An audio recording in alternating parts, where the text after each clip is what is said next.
Dear students, कैसे हैं आप लोग। मैं उम्मीद करता हूँ आप लोग अच्छे होंगे, स्वस्थ होंगे और ये जो मुश्किल समय है ये जो उसमें रेगुलर पढ़ाई कर रहे होंगे। कोविड-19 की वजह से जो हमारा ऑनलाइन मोड चल रहा है उसमें हमने जो पिछले वीडियोस थे 2 वीडियोस, उसमें पुनर्जागरण के बारे में पढ़ा था, रेनेसां के बारे में पढ़ा था।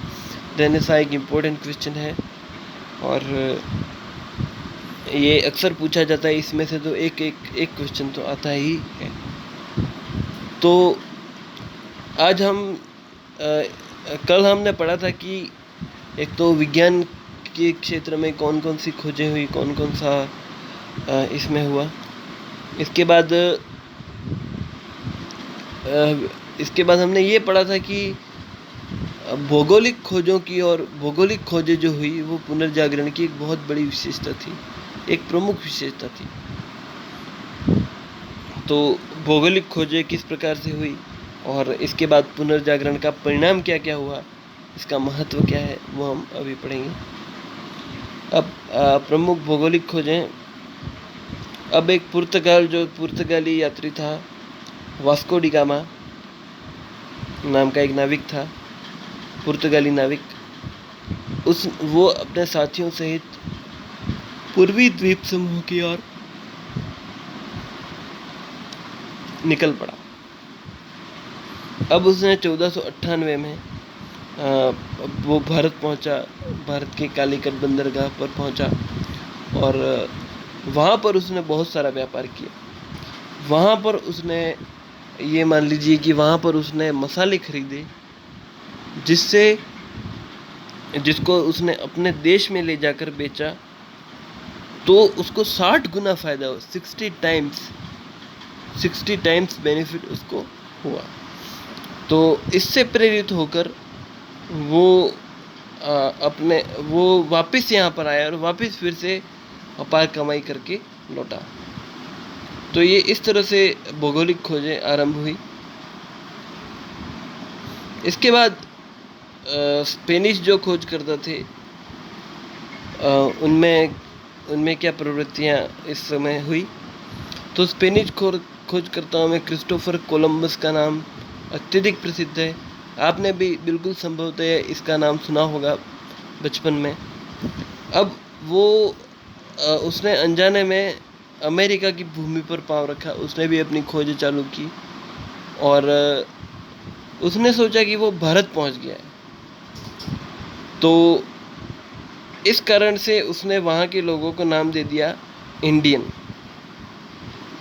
लेकिन दरअसल वो भारत नहीं पहुंचा था, वो पहुंचा था अमेरिका द्वीप का जो उत्तरी अमेरिका का जो दक्षिणी भाग है और दक्षिण अमेरिका का जो उत्तरी भाग है, उन दोनों के बीच में जो द्वीप समूह है, बीच के भाग के पास जो द्वीप समूह है वहाँ पर वो पहुँचा था और उसको लगा कि वो भारत पहुँच गया है, इसलिए उसने वहाँ के लोगों को इंडियन कहा।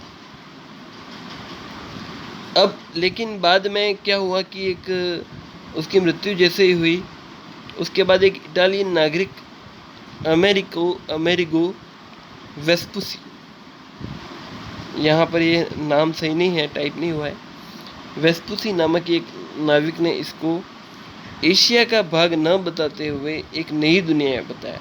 यानी अमेरिगो वेस्पुसी ने इसको एशिया का भाग नहीं बताया और एक नई दुनिया बताया। उसने ये कहा कि ये अमेरिका नहीं है, ये दूसरी ही कोई दुनिया है। अब उसके ही नाम पर अमेरिका का नाम पड़ा, अमेरिगो वेस्पुसी नाम के नाम पर अमेरिका का नाम पड़ा।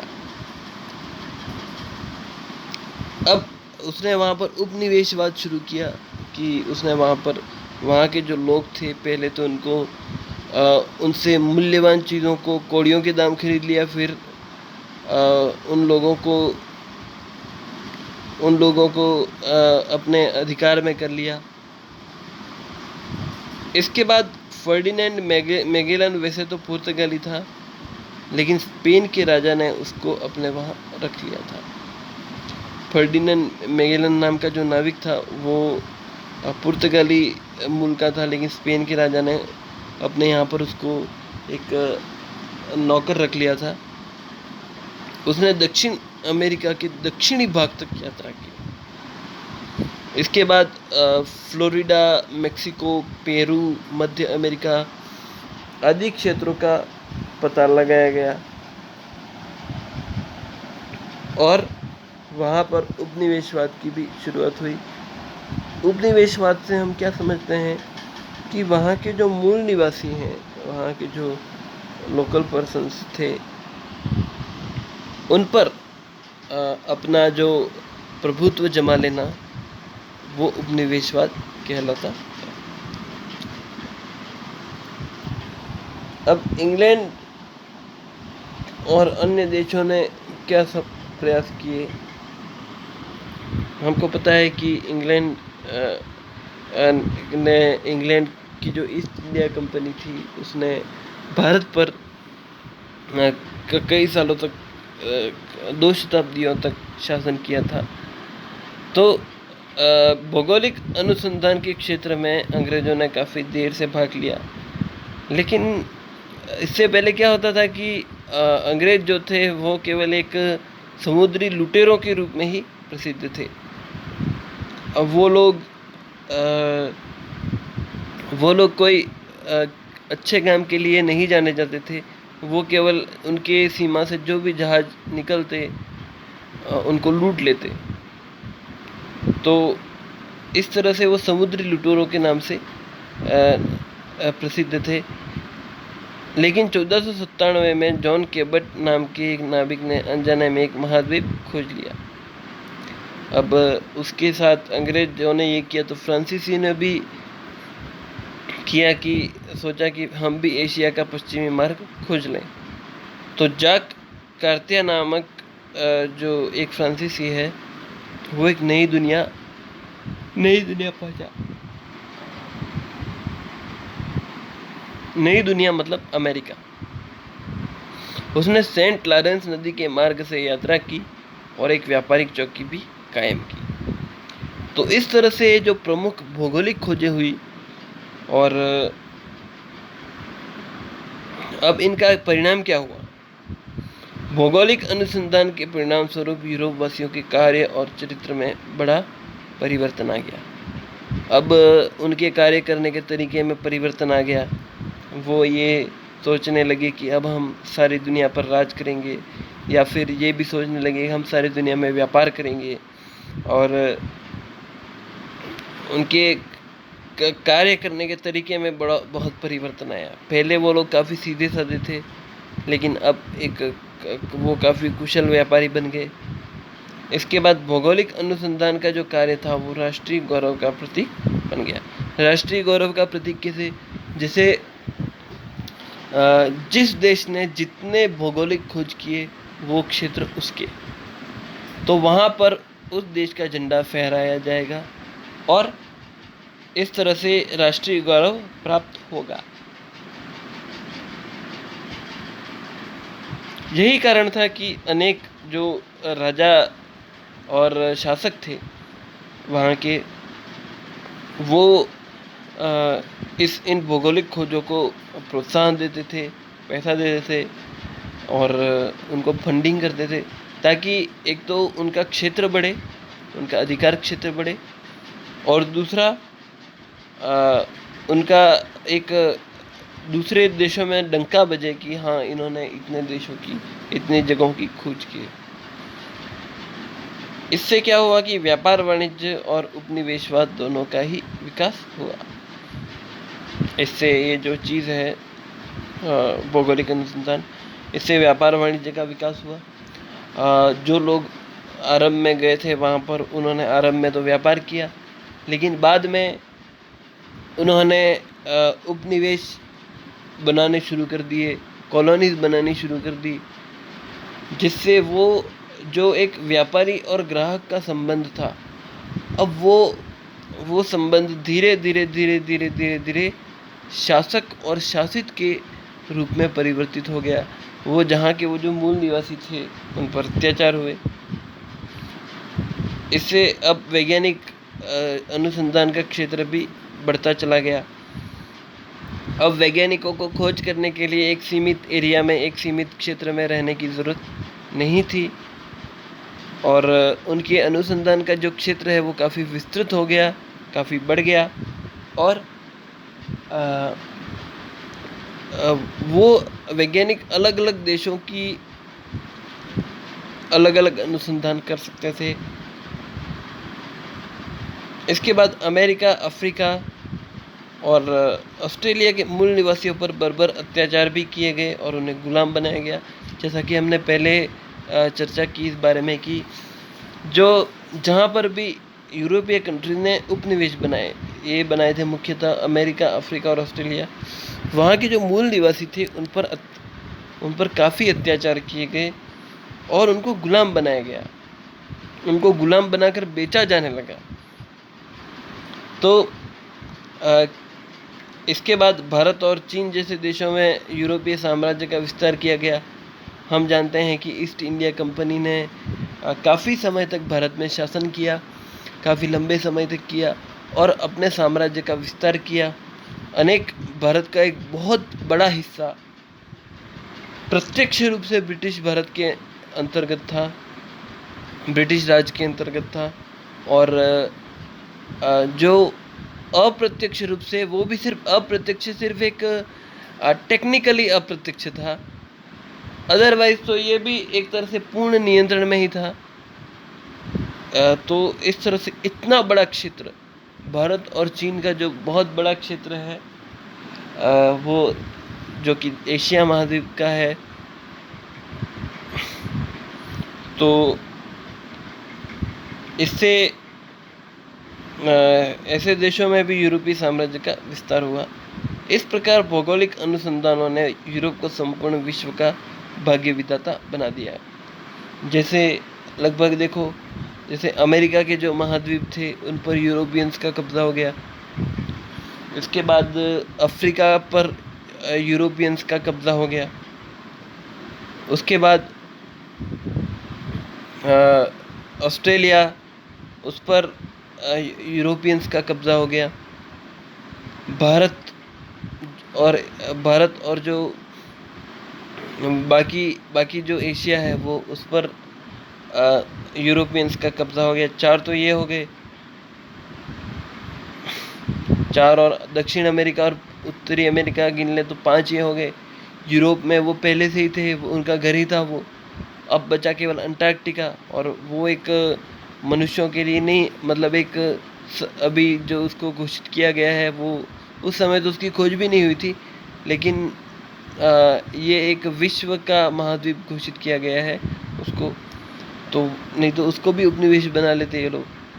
तो उस समय ये भौगोलिक खोजों का महत्व इस तरह से था कि जो देश ज़्यादा उपनिवेश बनाएगा वो देश उतना ही सफल होगा, ऐसा माना जाता था। अब पुनर्जागरण का परिणाम और महत्व क्या क्या हुआ, काफ़ी इम्पोर्टेंट क्वेश्चन है ये, इसको समझने की ज़रूरत है। पुनर्जागरण का जो पहला परिणाम है वो ये है कि विचारों की स्वतंत्रता और वैज्ञानिक दृष्टिकोण।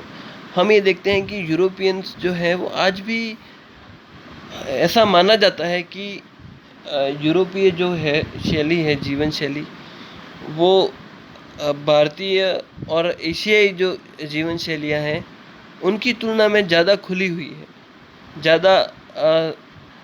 ज़्यादा खुली हुई है वहाँ का समाज।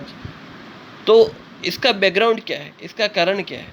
क्योंकि वहाँ पर पुनर्जागरण जैसी चीज़ आई।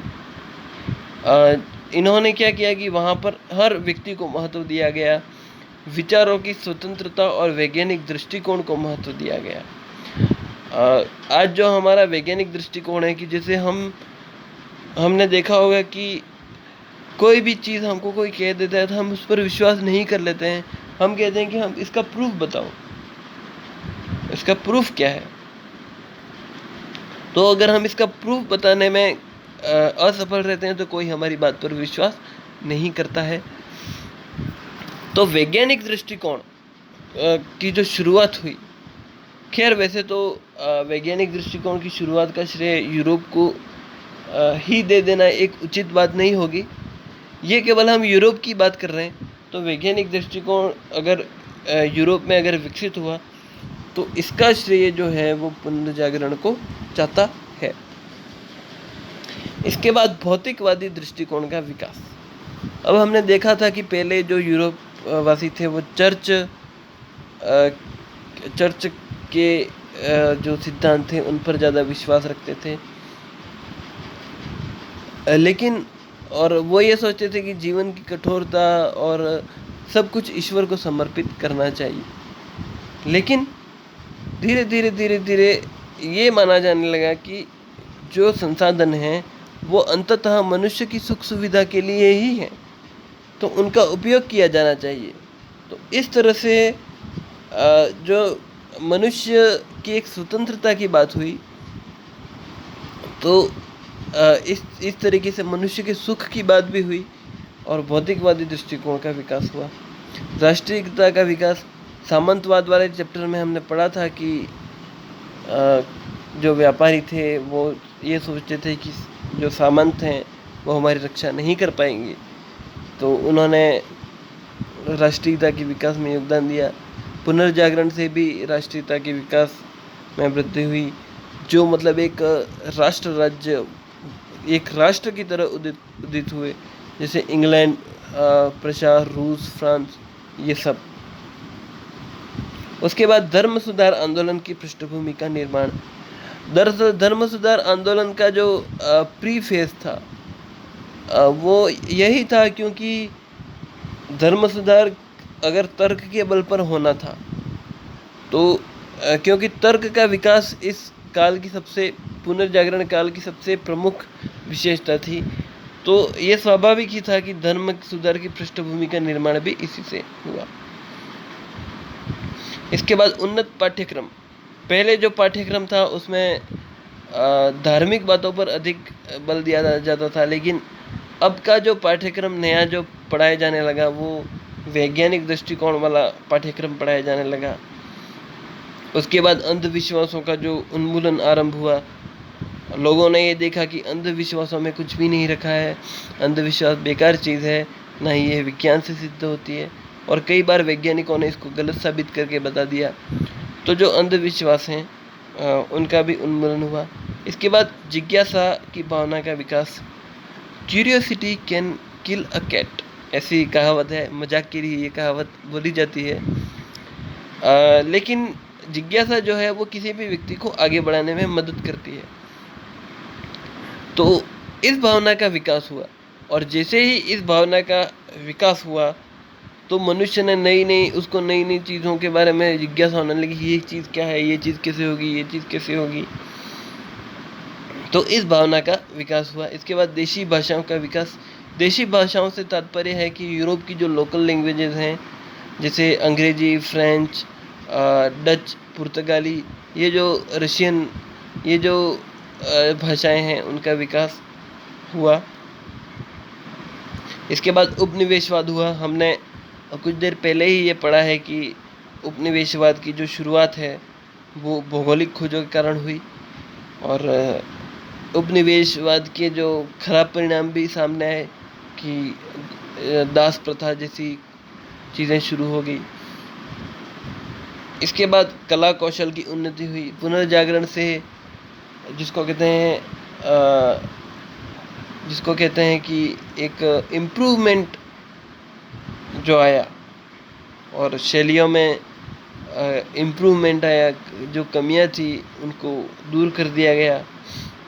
उसके बाद औद्योगिक क्रांति की पृष्ठभूमि इस पुनर्जागरण काल ने तैयार की, क्योंकि एक पूंजीवाद और वाणिज्यवाद का जो बैकग्राउंड था, एक ये जो फीलिंग पुनर्जागरण में थी वो मनुष्य के भौतिक सुखों को बढ़ाने के लिए थी।